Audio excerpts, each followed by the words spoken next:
क्या आपने कभी सोचा है कि आसमान में उड़ रहे विमान को ज़मीन से कैसे देखा जाता है, या मौसम विभाग को पहले से कैसे पता चल जाता है कि बारिश आने वाली है? इन सब के पीछे एक खास तकनीकी काम करती है जिसका नाम है रडार। नमस्कार दोस्तों, आज हम इस वीडियो में जानेंगे कि रडार क्या होता है और रडार कैसे काम करता है और इसे इतनी दूर की चीज़ों को पता कैसे चल जाता है। रडार का पूरा नाम रेडियो डिटेक्शन एंड रेंजिंग है।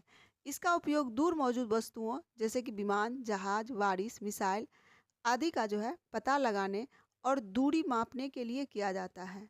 रडार सबसे पहले अपनी एंटीना से बहुत तेज रेडियो वेव हवा में भेजता है। जब ये वेव किसी चीज़ से टकराती है, जैसे कि विमान या जहाज, तो उनका कुछ हिस्सा वापस रडार की तरफ लौट आता है। रडार का रिसीवर इन लौटने वाली तरंगों को पकड़ लेता है। इसके बाद कंप्यूटर यह मापता है कि सिग्नल को जाने और वापस आने में कितना समय लगा।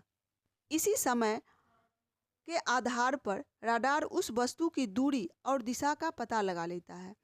अगर उदाहरण के रूप में समझें तो इसे समझने के लिए एक उदाहरण लेते हैं। मान लीजिए कि आप पहाड़ के सामने ज़ोर से चिल्लाते हैं। थोड़ी देर बाद उसकी आवाज़ वापस सुनाई देती है, जिसे हम इको कहते हैं। तो रडार जब रेडियो तरंगे भेजता है तो रडार का ट्रांसमीटर एंटीना के जरिए रेडियो वेव्स बाहर भेजता है। ये तरंगे बहुत तेज़ गति से, लगभग यह प्रकाश की गति से आगे बढ़ती है और उसके बाद क्या होता है, जब यह वस्तु से टकराकर वापस आने लगता है और उससे उसका कुछ हिस्सा वापस रडार की तरफ लौट आता है, जिसे प्रतिध्वनि कहते हैं, इको कहते हैं, और इससे सिग्नल प्राप्त होता है। रडार का रिसीवर इस लौटते हुए सिग्नल को पकड़ लेता है और इससे वह दूरी और दिशा निकालता है।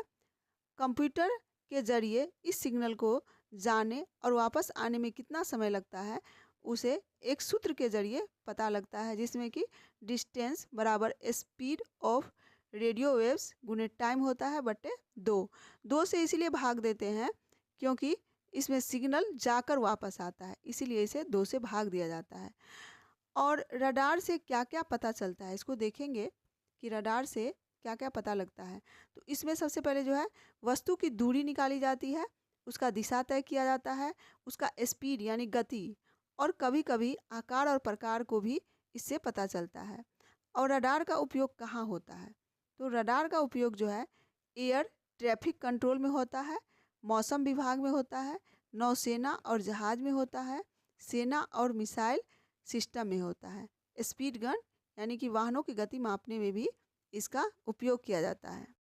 आगे हम देखेंगे कि रडार विमान को कैसे पकड़ता है, या स्टेल्थ विमान जो होता है वह रडार से कैसे बचता है, यानी कि रडार से विमान बच भी जाता है, वो बचता कैसे है, तो इसे आसान तरीके में समझेंगे। स्टेल्थ विमान रडार से बचता इस तरह से है। इस तकनीक का मतलब है कि कुछ इसे इस तरह से डिज़ाइन किया जाता है जिससे कि विमान रडार को बहुत कम दिखाई देता है, यानी कि वह देख ही ना पाए या लगभग दिखाई ही न दे, दिखे भी तो बहुत कम दिखे। स्टेल्थ विमानों को ऐसे बनाया जाता है कि रडार को रेडियो तरंगे सीधे वापस रडार की ओर नहीं लौटे। इसकी सतहें जो होती है वह तिरछी होती है, तरंगे अलग अलग दिशाओं में यह बिखर जाती है, इसीलिए रडार को बहुत कमज़ोर सिग्नल मिलता है। और क्या होता है, रडार का ऑब्जर्विंग मटेरियल, विमान की बॉडी पर रडार ऑब्जर्विंग मटेरियल लगाया जाता है। यह सामग्री रेडियो तरंगों को सोख लेती है, उन्हें वापस रडार तक जाने से रोकती है। इससे रडार का RCS यानी कि रडार क्रॉस सेक्शन बहुत ही छोटा हो जाता है। स्टेल्थ विमान को इस तरह से बनाया जाता है कि इसका इंजन अंदर छिपे होते हैं। एग्जॉस्ट डिज़ाइन ऐसा होता है कि सिग्नल बहुत कम मिलता है। हथियार को बाहर नहीं रखा जाता है, हथियार को सामान्यतः विमानों में वह अंदर ही रखा जाता है, जिससे कि रडार उसे देख नहीं पाए। जबकि सामान्य विमानों में मिसाइल बम बाहर लगा होता है, लेकिन स्टेल्थ में वह अंदर रखा जाता है, अंदर के कंपार्टमेंट में। आसान शब्दों में जाने कि स्टेल्थ विमान को खास मटेरियल और छुपे हुए हथियार मिलकर रडार की तरंगों को वापस नहीं लौटने देते हैं, इसीलिए रडार उन्हें ठीक से पकड़ नहीं पाता है। अभी जो यूनाइटेड स्टेट और ईरान के बीच संघर्ष चल रहा है, उसमें रडार बहुत महत्वपूर्ण भूमिका निभा रहा है। रडार को सेना अक्सर आग कहा जाता है, क्योंकि इससे दुश्मन की मिसाइलें, ड्रोन और विमान पहले ही दिखाई दे जाते हैं। अमेरिका अपने एयर डिफेंस सिस्टम में शक्तिशाली रडार लगाता है।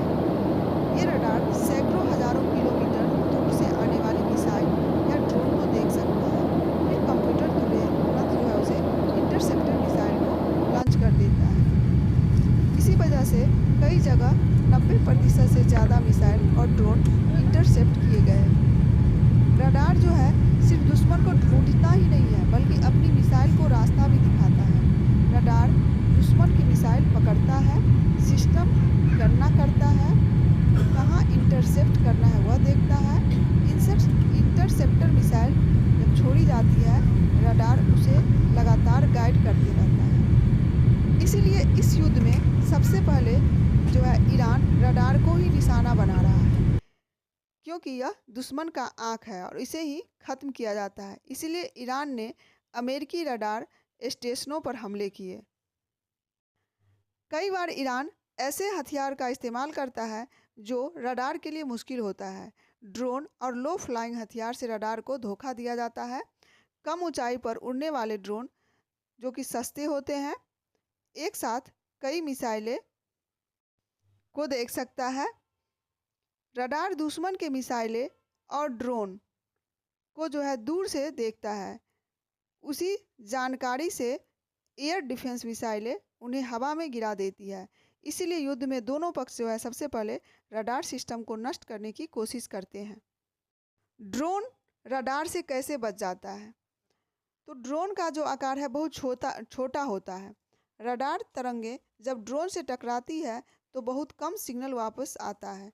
रडार को वह पक्षी या छोटा ऑब्जेक्ट लग सकता है, यानी रडार समझता ही नहीं है कि यह ड्रोन है। ड्रोन बहुत कम ऊंचाई, लगभग 50-200 मीटर ऊंचे भी उड़ सकते हैं। इससे पहाड़, पेड़, इमारतें रडार की तरंगों को ब्लॉक कर देती है।